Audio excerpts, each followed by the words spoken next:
I'll go home as a beggar and never be your wife. Hi, I'm Mary. And I'm Sam. And this is The Housewife Did It True Crime Edition. Second week in a row, we have a husband co-hosting.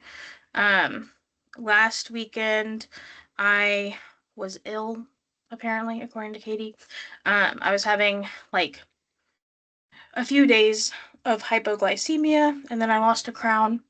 But I'm back now. But Katie and I's schedules couldn't line up this week. So hopefully this is the last time we have a boy on for a while. You have not co-hosted the show with me. We've done a bonus episode together, but it was only for YouTube. So this is your first time on the audio format. Yeah, I couldn't remember. I knew that I had done something, but I couldn't remember if it was a full thing or not. No. So how do you feel about that? We're going to see where I go. See where the wind takes me. Okay. It is True Crime Edition. So, sorry. I've been out of the game for too long, apparently. If you like our show, you can like, subscribe, comment, share with others. If you like jewelry, you can use the code Mary788 at Every Jewels for money off of your order. That's EVRY Jewels. I just placed my first order and I got some little hoops with like colored stones in them, and then I got some with my initial and like a bubble letter, and then I got some little studs that look like safety pins, and I got some stickers. They also have glasses, pajamas, lots of things. Katie has her first order and she loved them. Also, this audio episode is edited with Coolio. That's Coolio with a K.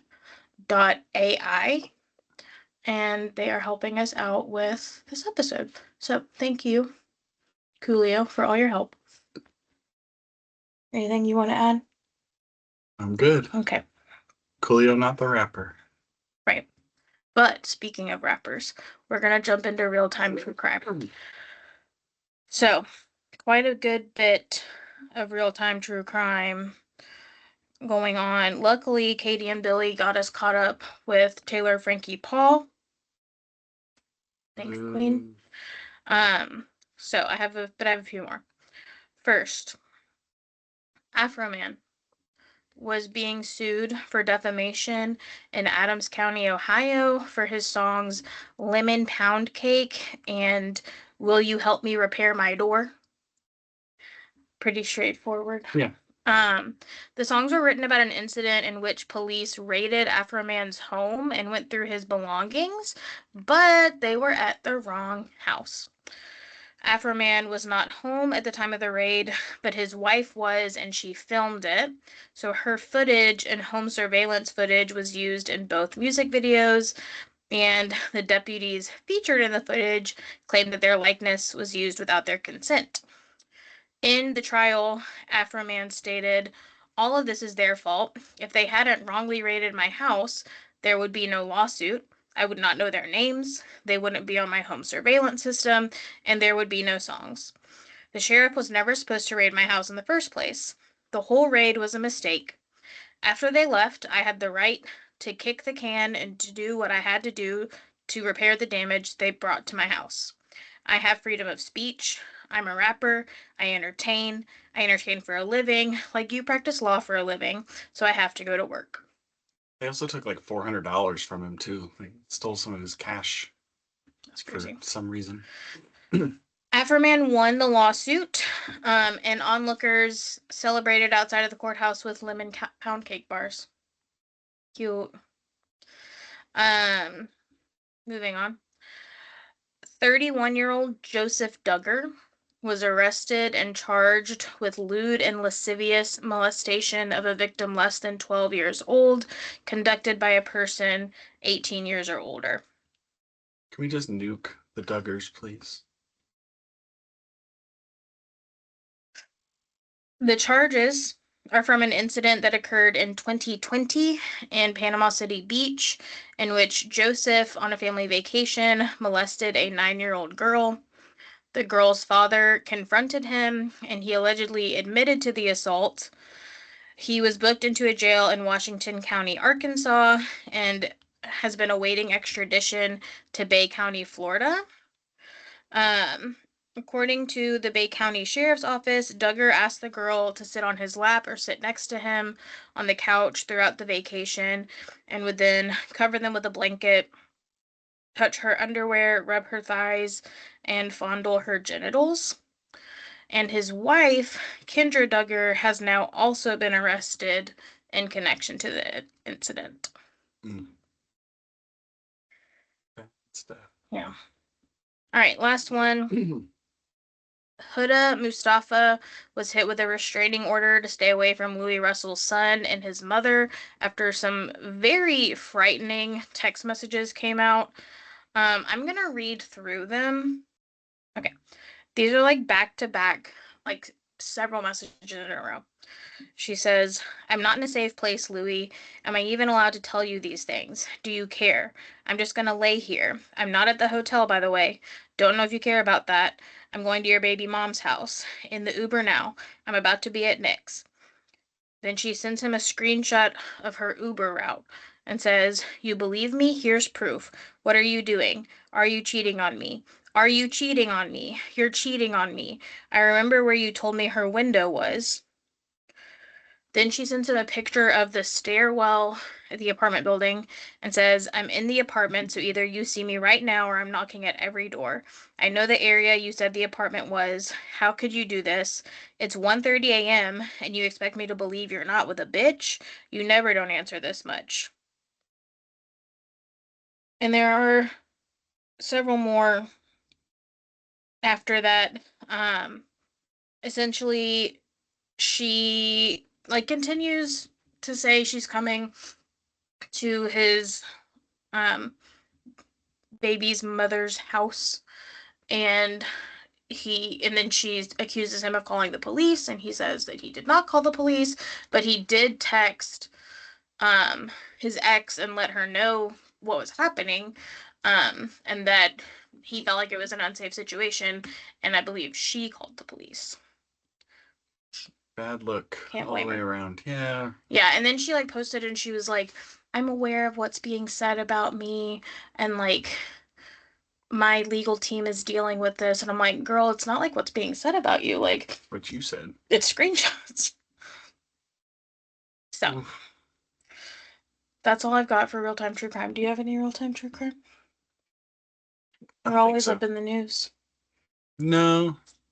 Okay. We're in a terrible war. But that's all I got. All right. Ready? Mm-hmm. Okay.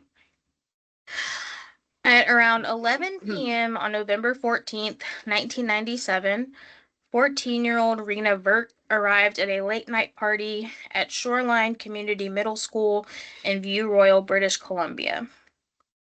Soon after arriving, police were called to the school, and the children in attendance scattered. When Reena did not return home, her mother called the Saanich Police Department and reported her missing.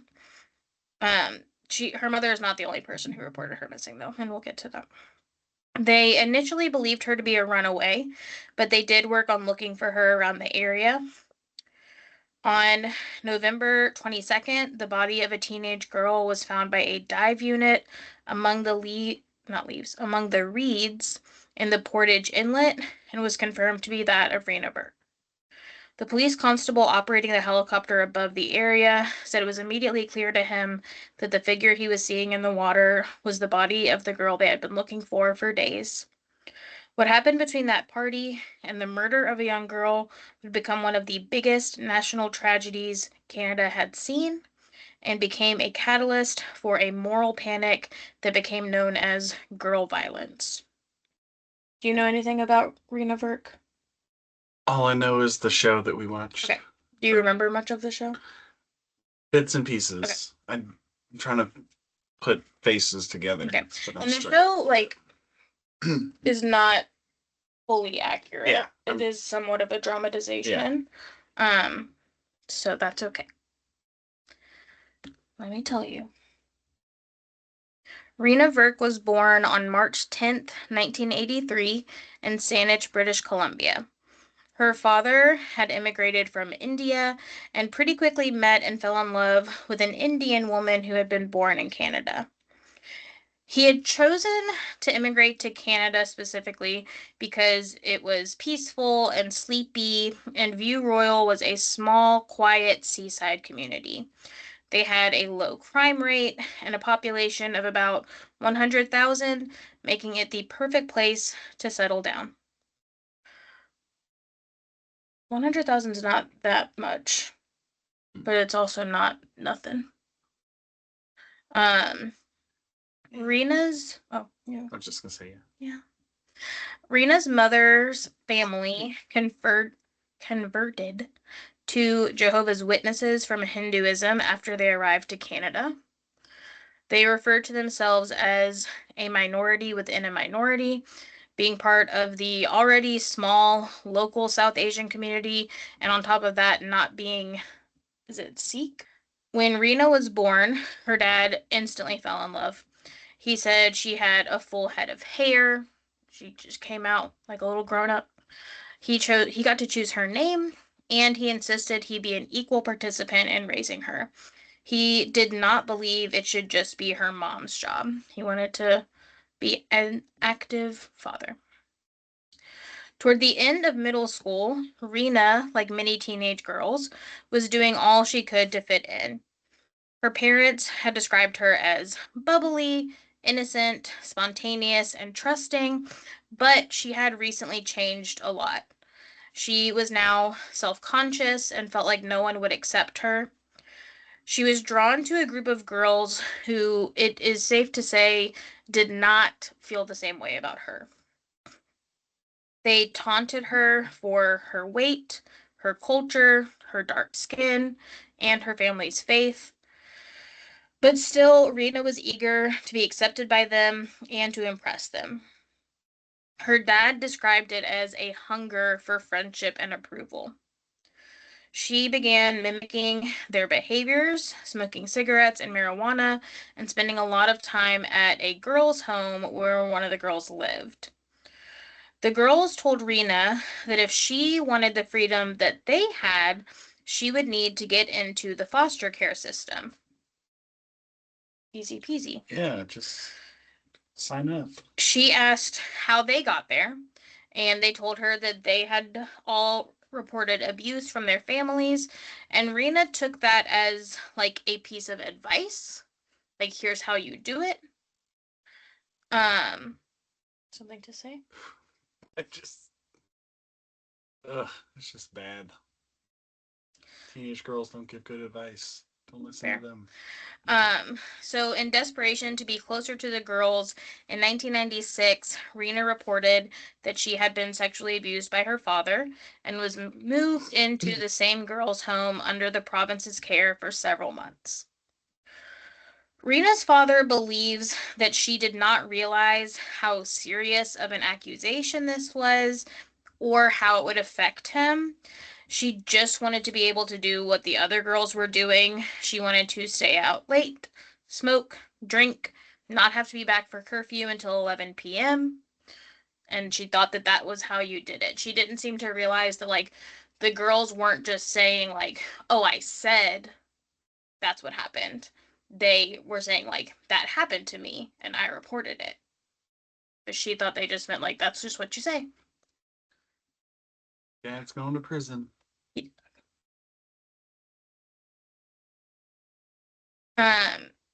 She was still technically living in the group home at the time of her death, but she was supposed to be spending the night with her parents that evening. So she had like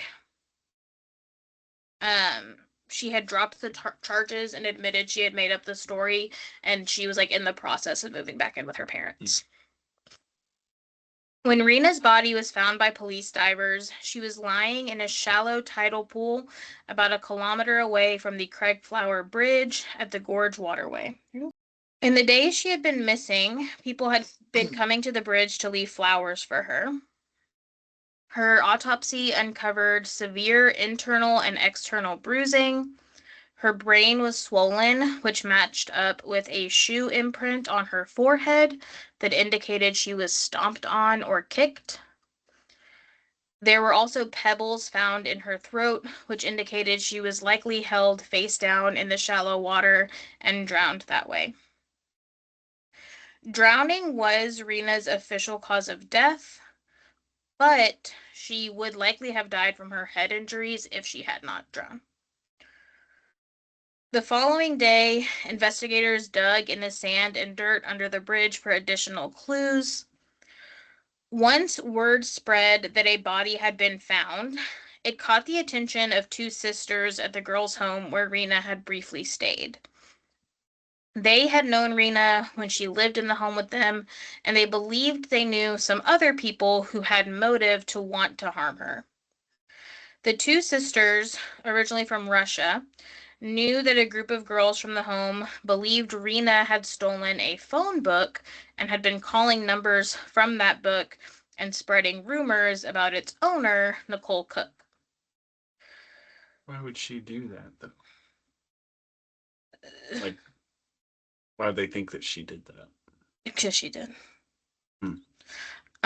Friends of Reena's believe this was likely another thing she did to try to impress the girl group and to seem tough. So, like, I think that she really, like, wanted to be in their group, but they were very mean to her. And so I think that she thought that, like, that was their thing. Like, we're all just mean girls. Like when a teenage boy or like a middle school boy likes a girl and they like are mean to them. Sure, but I think she just thought, like, oh, we're just, like, bad girls. We're just mean, we do bad things, we stay out late, and like this was her way of like trying to prove that she could do that too. Several teens associated with Reena were brought in for questioning. The story around Reena's murder, her history of being bullied, and the young people who likely took part in her death blew up in the media.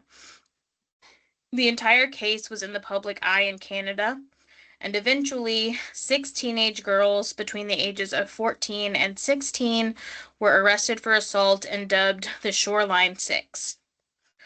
Those girls were Nicole Cook, Nicole Patterson, Missy Pike, Courtney Keith, Gail Ooms, and Kelly Ellard. Kelly Ellard, along with an additional teen, Warren Glowatsky, were also charged with murder. The longer the teens were held, the more they began to tell the story of what happened to Reena Virk.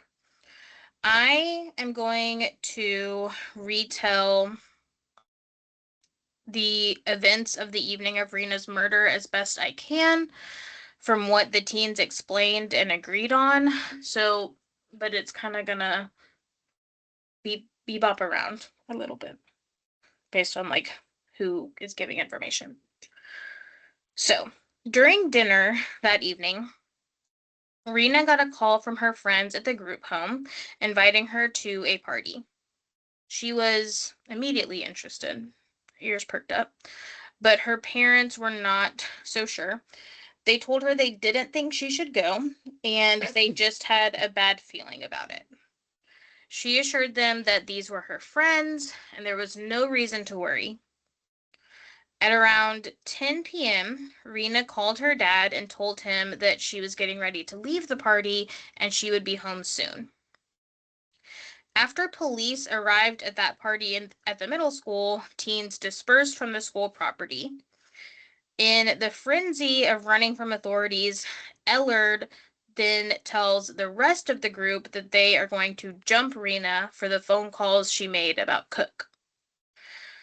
So they chase Reena off of school property and corner her at a phone booth where she goes inside and tries unsuccessfully to call her parents again.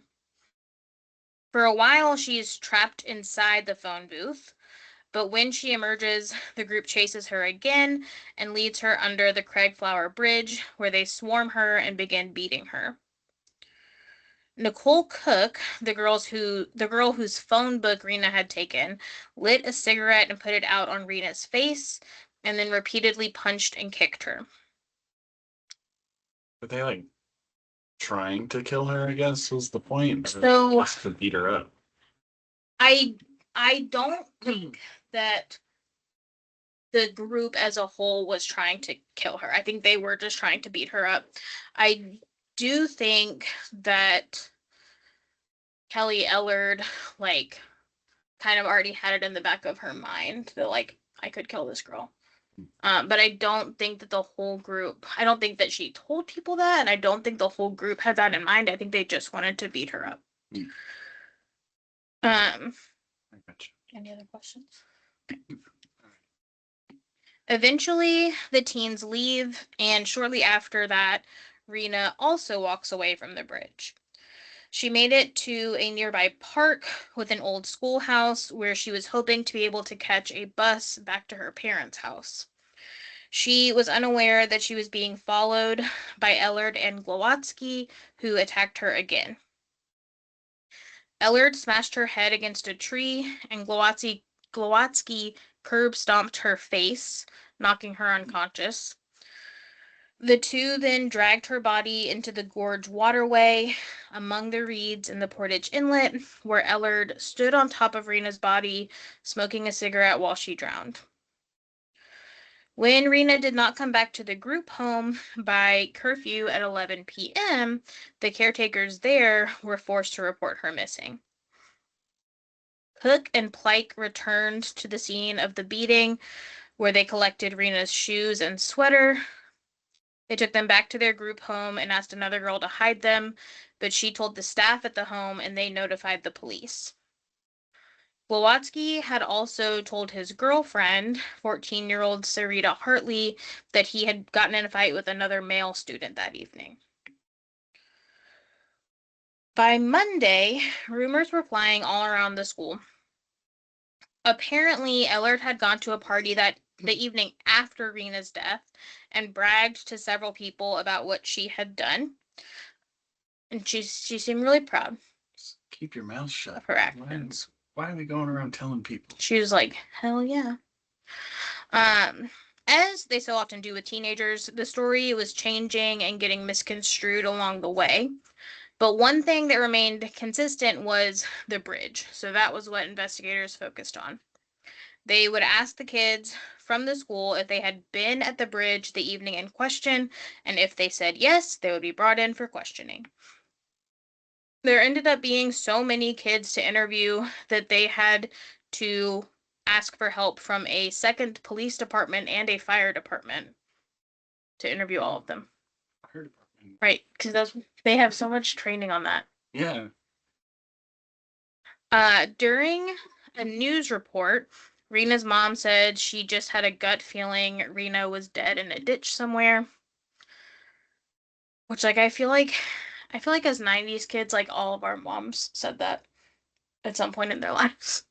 Not really. I didn't get out much, but Okay. Yeah. Well, like, you've heard, like, people say, like, you're gonna end up dead in a ditch somewhere. Yeah. Yeah. And live in a van down by the river. After school, a few days later, Sarita saw Glowatsky and Ellard whispering to one another. This was odd to her, as Warren and Kelly were not friends. When Sarita approached them, they stopped talking, and Glowatsky began walking Sarita to his home. He asked her several times if she wanted to know what he had been talking about with Ellard, but she said no. She said she was certainly irritated by him keeping secrets, but she wasn't going to beg him for answers. She was like, I don't care. When they got to Glowatsky's home, he asked her if she had noticed that Reena seemed to be missing from school. Sarita said she knew who Reena was, and she knew that she had been beaten up, but she had never really crossed paths with Reena, so no, she hadn't noticed that she wasn't around. But, like, now that you mention it, she was just thinking, like, oh, she got beat up. Like, I wouldn't want to... Take a few days. Yeah, I wouldn't want to go to school either. So Go back. Plus, I'm pretty sure. So Sarita and Reena were the same age, but I'm pretty sure Sarita said they were in different grades. So I think that it was like she was like, "Why would I have seen her?" Yeah, especially depending on the size of the school. Like my Yeah. school's small enough that like everybody knows each other. But Yeah. like, when I went to high school, if one of the freshmen had been gone for a week when I Right. was a senior, I'd be like, Yeah. "Who is that? I don't even Right. know who you are." So then they started listening to the radio, and a song came on with the police code for homicide. 187. Mm. Glowatsky told Sarita to pay attention to the radio and that the song was telling them what had happened to Reena. Is that like common knowledge? Like code? So also she's 14. So Sarita said that like she knew what the song was about, and she said like I was 14, but like also it was like us like my boyfriend's CD. Like I heard the song before. She's like I knew what it was about, but like she was saying that she just kind of felt like he was like dicking around. I guess. Yeah. Like she said that she felt like she did not feel like her boyfriend was admitting to her that he had murdered a person. She felt Way like to do it. she felt like he was avoiding the question. And you're like, oh, that must be what happened. Since Glowatsky lived in a foster home, Sarita's family was somewhere that he really felt at home, and so he would often bring his laundry there, and his signature color was white. It was basically all he wore. Yeah, not the right choice if you want to kill somebody. So it was pretty easy for Sarita to just throw a load of his clothes in the washing machine with some bleach and call it a day. She washed his clothes all the time, she said. But when she was washing his clothes from the evening of the attack on Reena, Sarita and their friend Dimitri noticed a fair amount of blood on his clothing. But Sarita told Dimitri, he did tell me he got in a fight that night. And so they kind of just figured that's where the blood came from, and they went on with washing the clothes.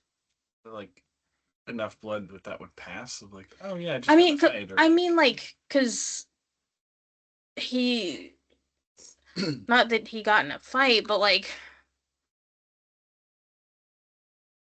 it's not like he like stabbed her, shot her. Yeah. Like he did beat her up, and so like I imagine it would be about the same amount of blood from a fight.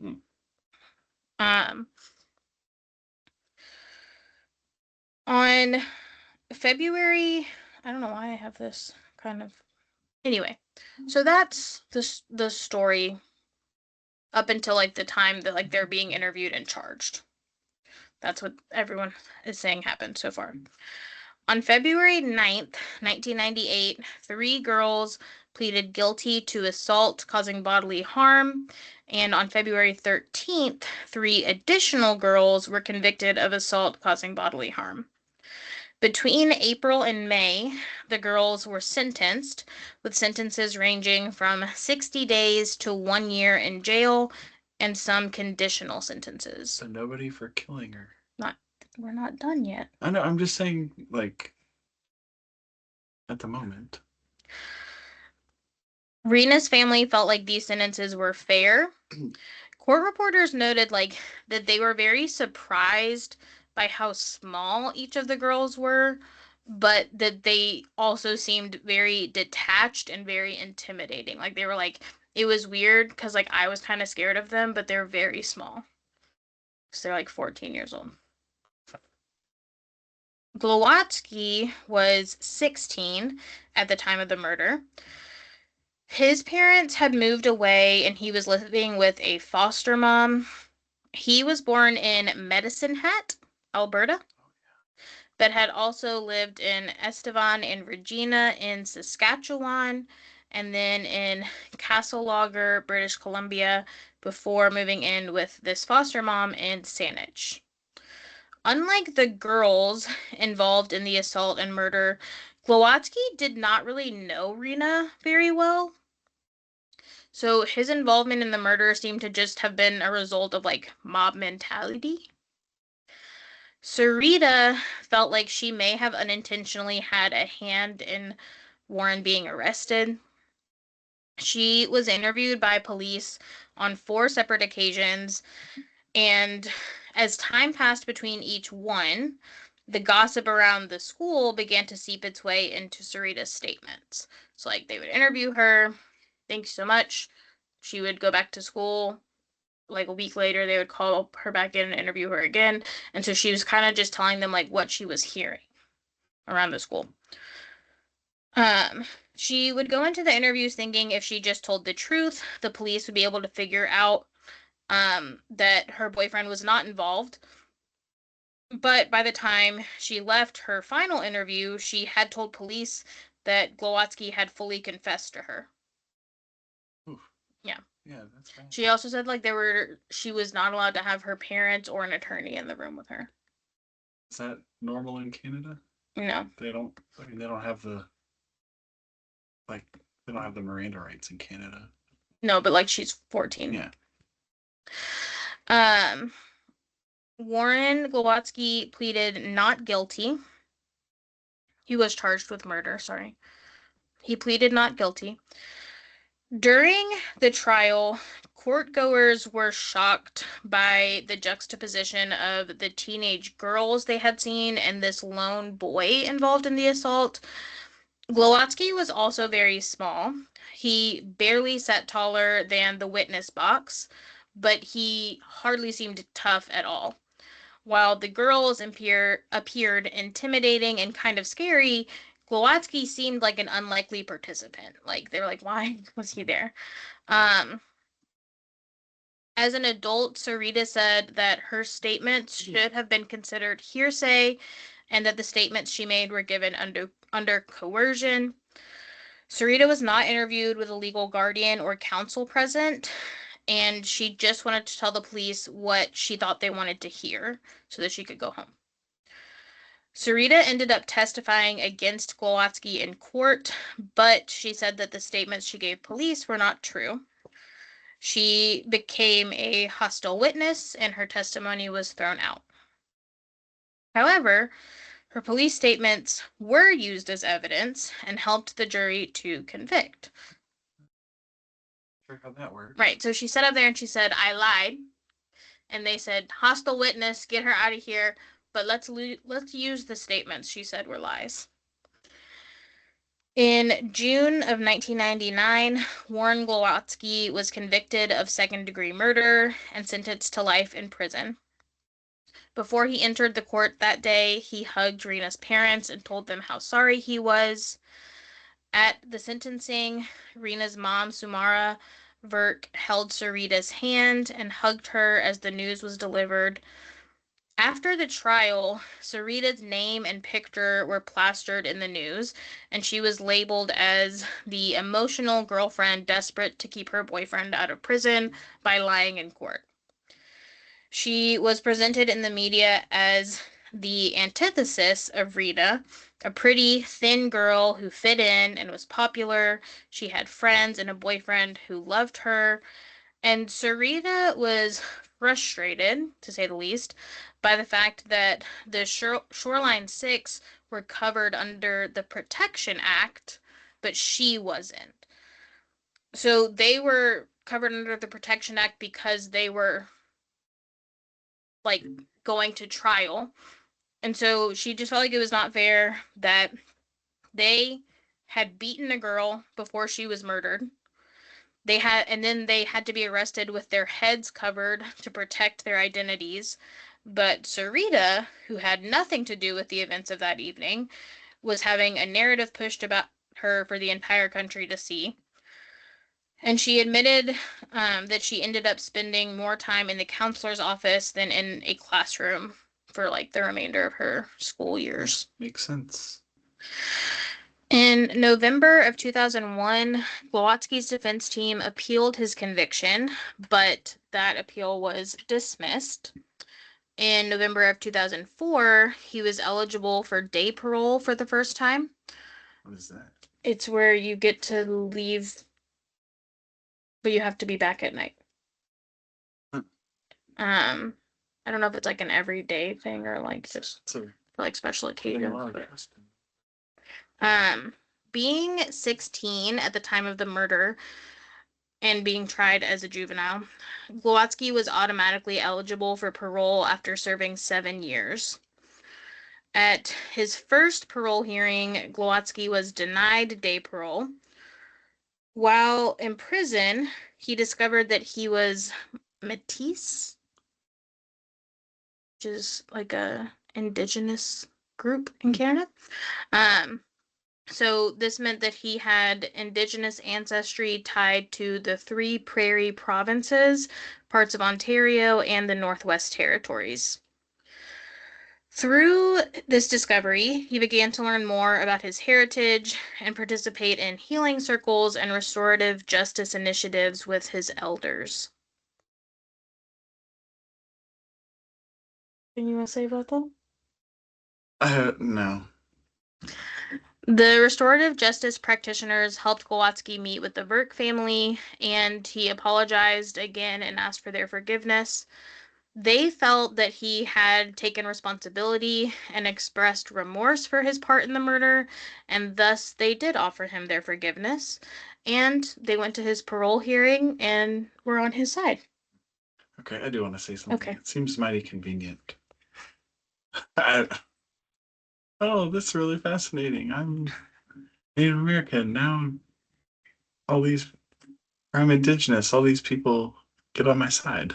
Mm-hmm. I don't know. It's a valid opinion. They did not contest his parole. Psychological examinations on Glowatsky showed that there were no personality changes that signaled he would commit another violent act. And in June of 2007, Glowatsky was granted day parole. He was eligible in 2004, and he got it in 2007. The Virks were present at his hearing, and they hugged him when he got the news. He was then released on full parole in 2010 and told the parole board that he was eager to have the opportunity to give back to his community. So he was in what, 12, 11 years? 12 years? Like 11 years? No. 99? Yeah. Yeah, it'd be 11. Unlike Glowatsky, Kelly Ellard did know Reena pretty well and seemed to hate her. Ellard and Nicole Cook were best friends, so when Reena took Cook's phone book, Ellard took that as a huge betrayal. In a Dateline interview with Keith Morrison, Nicole Cook denied that she had anything to do with Reena's murder and reminded him that Kelly Ellard was the one charged with murder. He then asked her if the murder would have happened had she not burned Reena with a cigarette, and she said she wasn't sure if that would have affected Ellard's actions or not. I feel like it probably wouldn't have mattered. No. Didn't really think about that as like a turning point Right. in any of that. I think he was like asking, like, do you feel like that was like you kind of like giving your blessing? Like, everybody get this girl now. At school, pretty much everyone regarded Kelly Ellard as a crazy sociopath. Although Reena's murder seemed somehow inconsequential to other students, they did say they were not surprised that girls, especially Ellard, could be so cruel. They were only surprised that a guy was with them. -1 for feminism. While on bail awaiting trial, Ellard was charged with assault after beating a 58-year-old woman in a park. For what? I don't know. During her trial, Ellard's former home economics teacher testified about an incident in which she witnessed Ellard hold a knife to the throat of another student in class. Some drawings Ellard had made were also entered into evidence. One depicted a violent bank robbery and shootout. Another showed a girl with her face surrounded by fire with the message redacted. It had her name, but they redacted it. Will die. It was revealed in the trial that the girl in the drawing had, in fact, been swarmed and kicked over 20 times and then had her hair set on fire. Do it. Ellard had been charged alongside another girl at the time of that attack, but the charges were later dropped. On March 9th, 2000, Kelly Ellard, who had been 15 at the time of the murder, was convicted of second-degree murder in adult court, where she was sentenced to life in prison with no chance of full parole for 5 years. That conviction was overturned and a new trial was ordered. Why did they do that? I don't really know. I think I really don't know. Maybe it might have been because of her age. That trial ended in a mistrial due to a hung jury. So a third trial was ordered, and in April of 2005, Ellard was again convicted of second-degree murder and sentenced to life in prison with no parole eligibility for 7 years. Glowatsky had refused to testify in in Ellard's original trials because he thought it might affect his appeal, but at this trial he decided that he had an obligation to the Virk family to tell the truth. The Virks said they would endure as many trials as they needed to get justice for their daughter. They felt like Ellard's parents were enabling her and sending her the message that it was okay to bully by continuing to welcome her back into the comforts of home with open arms, no matter how bad her actions were. Thoughts? Say it one more time. Thoughts, I said. On anything? Okay. I'm just listening. I'm very uncomfortable. I'm fine. Ellard's parents, on the other hand, were disheartened by the narrative that their daughter showed no emotion in the courtroom. They said she was actually very emotional outside of court, and she was devastated by the death of her friend and by the implication that she may have murdered her. Because they said, no, she didn't. Then explain the other things, the drawings and the other. Like, that's the thing, is like, if she's saying she didn't do it and you're like, that's my kid, like, I believe her, whatever. But like, you don't have anything to say about like that she's like clearly like fucked up. You gotta swallow the pill at some point. Maybe my kid isn't as good. Yeah, like something's like, even if it's like again, if you really believe she didn't do this, like fine, but like she like clearly needs help. She's like not okay. Glowatsky's testimony as the prize witness really helped seal Ellard's conviction. He claimed that Ellard had been the one to suggest they follow Reena back across the bridge, and that when they caught up to her, Ellard smashed Reena's head against a tree. When they stopped her at the park with the old schoolhouse, they continued beating her before Ellard dragged her waist deep into the waterway and drowned her. Ellard was found guilty once again. Reena's mother said after the conviction that there was no victory or winner in the court proceedings, and that all of the parents involved lost their children on November 14th, 1997. Her daughter had died, but the others were never the same after what they had done. This second conviction was also overturned by the British Columbia Court of Appeals based on an error by the trial judge who had given unclear directions to the jury.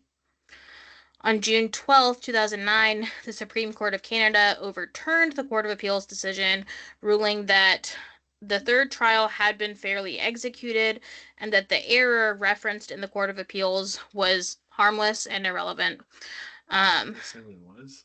They just said that he gave unclear directions to the jury, but like they said, like if he had said the directions differently, the jury still would have came up with the same conviction, basically.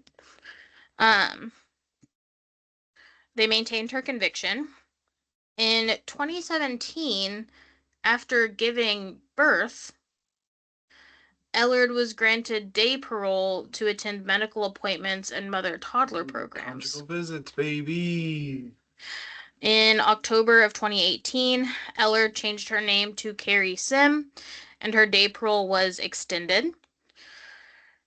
In August of 2019, her parole was extended again to include overnight stays with her 2 children. Who'd she have these kids with? That's what I'm saying. Like, who are you meeting? For 2? That's a man.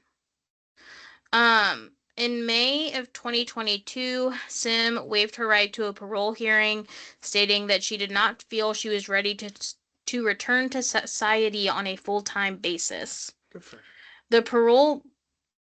The parole board agreed and deemed her unworthy of moving beyond day parole. In January of 2025, Sim was arrested for breach of parole, and an arrest warrant was issued in Canada. In June of 2025, her day parole was canceled due to multiple failed drug tests. At the hearing, the parole board said, quote, "You disregarded minimum supervision expectations, and when this was addressed with you, you became hostile, argumentative, antagonizing, lacked accountability, and deflected blame." End quote.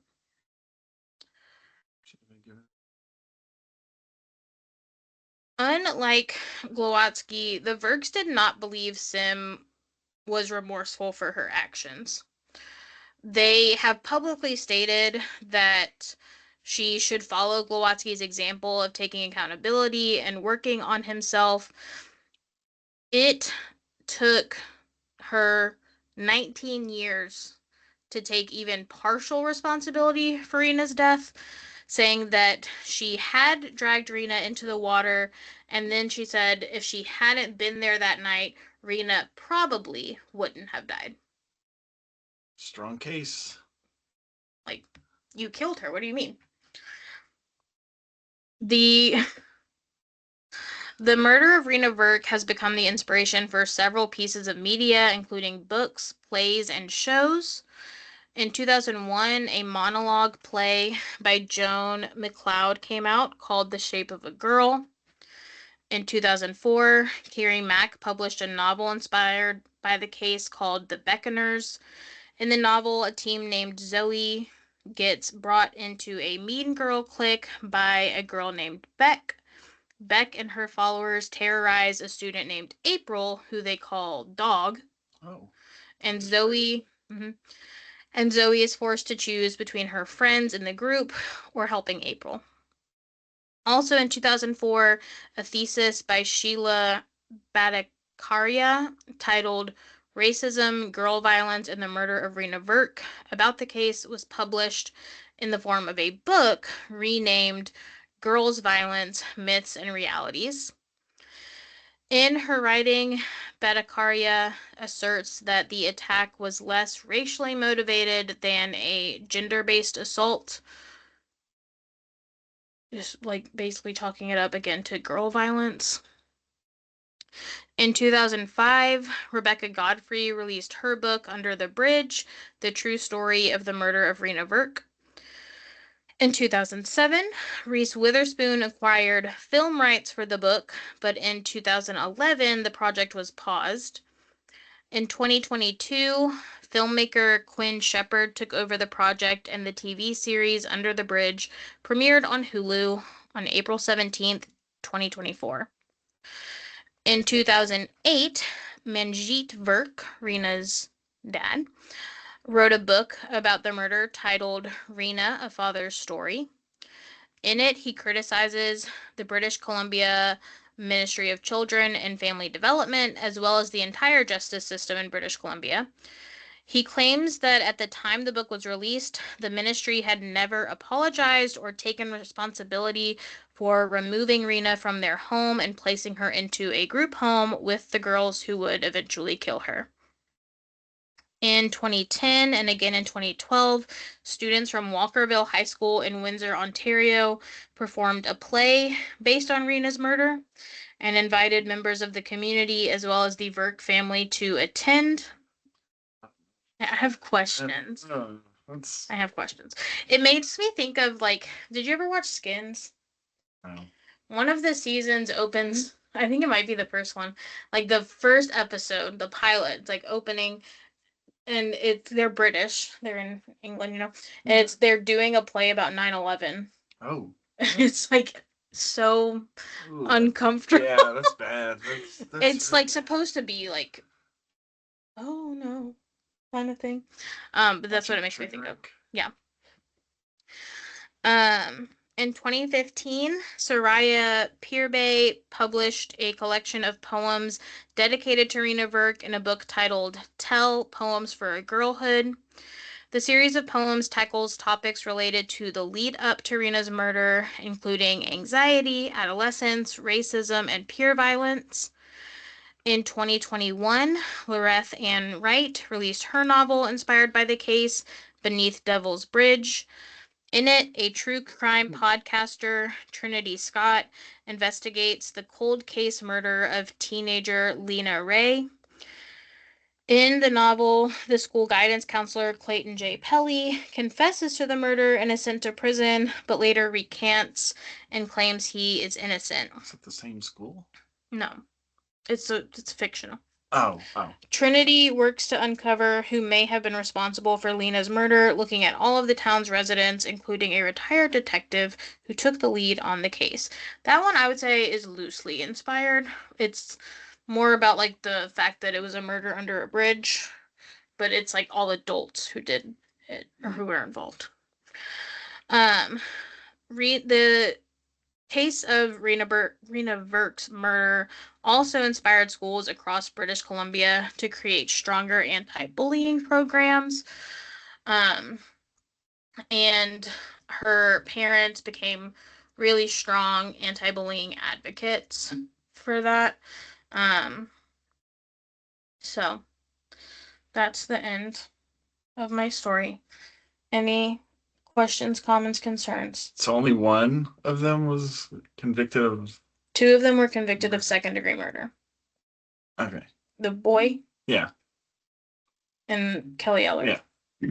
The other ones just. The other ones were assault convicted of like and... assault, and depending on like how much they participated in, like some of them were only there for like 60 days, and some of them got like a whole year in prison. Anything else? It was pretty wild. Yeah. I teach kids that are about that age, and I just can't imagine Yeah. them doing that. Like, sometimes I think, man, my kids are not great. Yeah. But I'm like, it could be so much worse. Yeah. And I'm glad that they're not. Yeah. It's like crazy to think, like, we were talking the other day at like our girls' night, because one of my friends was saying that like people will walk, she's a teacher, and people walk by her at school and be like, I thought you were one of the high schoolers. And she's like, and then I'll like see the high schoolers and I'm like, no, like these are babies. Oh yes, no, they are. So like baby children. They are very clearly kids. Right. They're like baby children. And so like it's crazy to think that like I feel like there are like a lot of cases of murder or attempted murder involving teenagers, and it's just like crazy to think like that, like I feel like because of that, like when you hear about teenagers in true crime, like you don't really like think about the fact that they're kids. Yeah. But like they are literally children. Yeah. Some of our Crazy. Some of our kids aren't even tall enough to open the second, like the top level lockers in our building. So just remember that. Yeah. It's crazy. And I think like that was like the point they were making when they talked about them in court, was like they were so tiny. But like the girls anyway, like just looked like they were filled with so much anger and hatred, but they were like itty bitty. Yeah. Anything else?